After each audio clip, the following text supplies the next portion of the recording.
Hello and welcome back to another review with me, Kevin, from Kevin Grant on Whisky. Another new bottle, another uncorking, one that I bought last week. So this will be my first review as a 33-year-old. I know it's surprising I look a lot younger, right? But as you can see, I've just opened it here. We'll get it in the glass first, we'll have a wee chat about it. Let's see what we get in the pop. Nice wee pop. So this is Loch Lomond. Loch Lomond finished in Rioja casks. So 46% ABV, non-chill filtered, and I think it's natural colour. I think that was the only thing that I couldn't see. The only thing I couldn't see about natural colour, it does say non-chill filtered, but I'm going to suggest maybe there's a little bit of colouring just to keep it level across the board. This is the open edition, which is, and your golf fans that are out there, in relation with Colin Montgomery and also Rioja Alta, or Alta, I think it's pronounced Alta, in Spain. So the cask that's been finished in is red wine Spanish, Rioja. Rioja is a wine I do really enjoy. It's something, if I'm not having whiskey, if I'm having a nice meal, or if I'm out having wine anywhere, I'm usually reaching towards a Rioja is something that I usually go for. I do enjoy it, and I think it's down to, as well as me loving golf, Miguel Angel Jimenez being Spanish, and he loves a nice Rioja.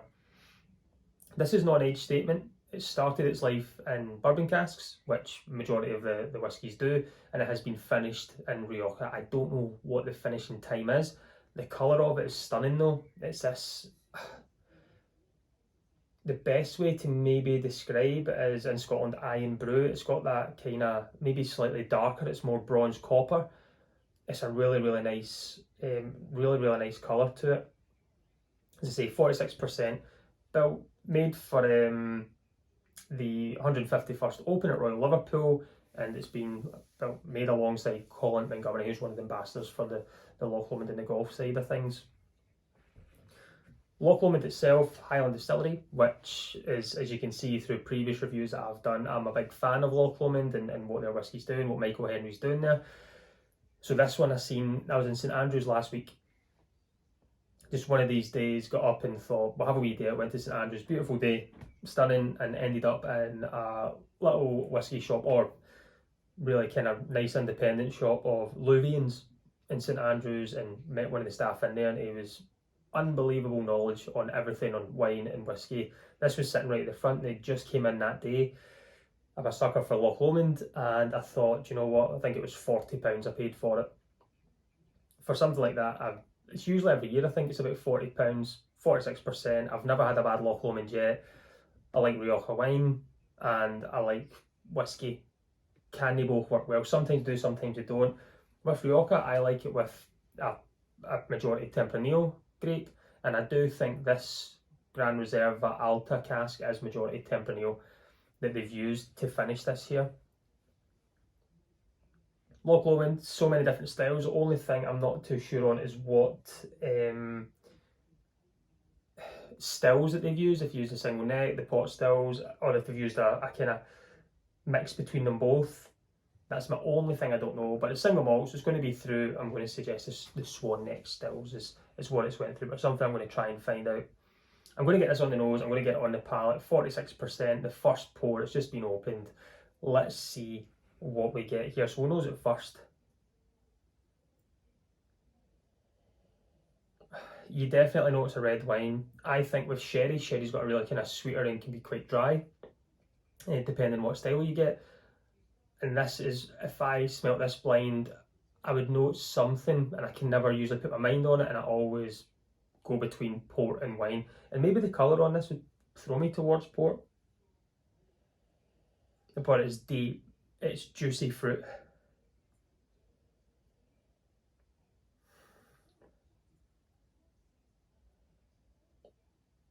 Yeah, kind of, it's that dark blackberry jam, chocolate.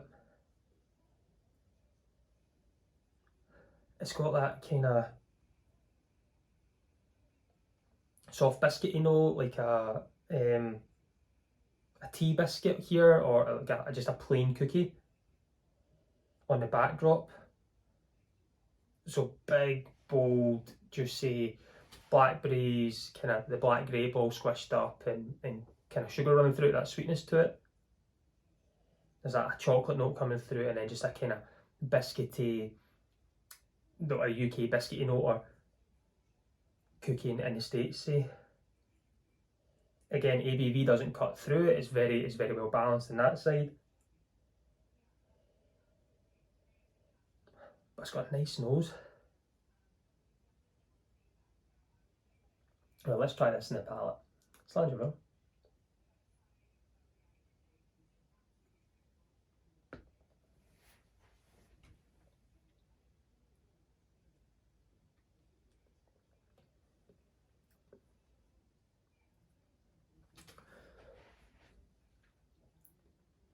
So there's a wee tiny bit of smoke in there, a wee whiff, nothing major, nothing too much. There's a bit of spice at the end of it. The kind of meat in the middle of it there is salivating. Again, juicy fruit comes through, staying at that kind of forefront. It's staying very red fruit forward.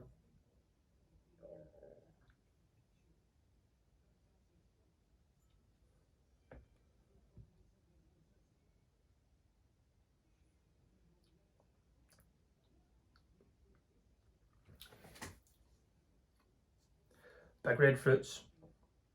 It's sticking. Like, I can't really get past that. The kind of, I think if it was poured blind, I wouldn't know it's a Loch Lomond. I think the Rioja cask is definitely prominent in this, which is good. I like it. And it is that this is a wine cask matured whiskey. If you like big juicy notes and it's more led towards a slightly sweeter dram, I would say this is going to be something you would want to go for. It takes away the, what do I call it, like, even though this is started in bourbon casks, it's probably going to have a shorter finish in the wine casks, but the activity in that wine cask is definitely forefront and leads away from the softer bourbon notes. Like, on the nose, it's just got, it is wine front. And for me, if I had this blind, I would say, oh, I wonder if that's just been a full maturation in something, because it takes away, and I think that's just been a quality wine cask that you've got there.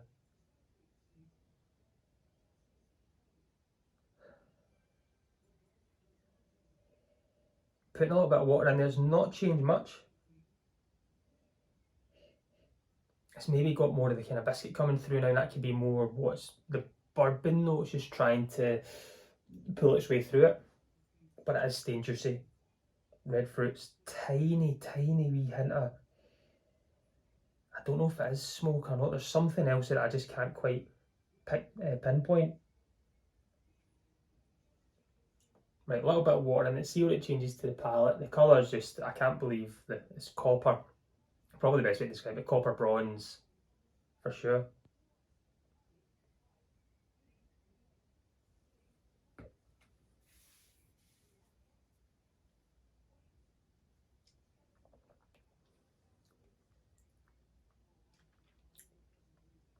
Juicy red fruit, bit of spice at the end there, just right in the middle of the tongue, just follows that down. So it stays salivating, it's not drying, it's juicy, it's a juicy dram. Big, I say, bold, your kind of blackcurrant, black cherry front, it's been mashed up. Obviously your dark grape in there as well, like a red grape, or all been mashed up with a little bit of sugar in there. Just the fermenting time, it's wine front.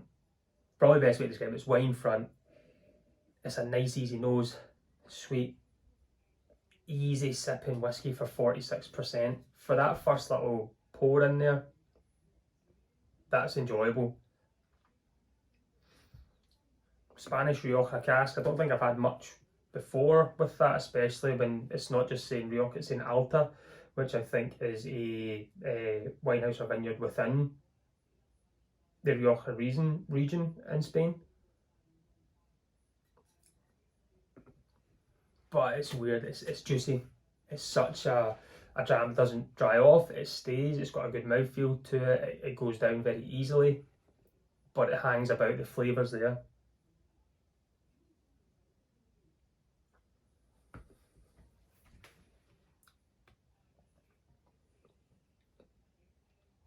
Yeah, a wee bit of spice, at the end, but stays juicy, which is weird. Usually a little bit of spice I'll sometimes get, it will dry off, but this is staying juicy. Forefront, dark fruit, cookie, a little bit of chocolate, salivating, tiny bit of spice, and there's a little bit of kind of drying smoke at the end. There's something, I can't quite put my mind on it, but there's something tiny lead me towards that. But I like it. I think this will get better the more it goes. £40, I can't go wrong. It's to do with golf and whiskey, two of my passions, so what's not to love about it? I'm going to finish this. I might pour another one. I think it's got more to offer. I think this will open up to be superb whiskey. This is really good just now, but I think when this opens up, it's going to be pretty awesome. I'm going to go and sit back and enjoy it, finish it off. I know I've got my Fushio t-shirt on from a different distillery at the point, so my other t-shirts that are in the wash, my ones I usually wear, so apologies about that. I'm going to go and sit back. I'm going to go and enjoy this. But as always, I've been Kevin from Kevin Grant on Whisky. Join me next week. Let's talk whiskey. Sledge.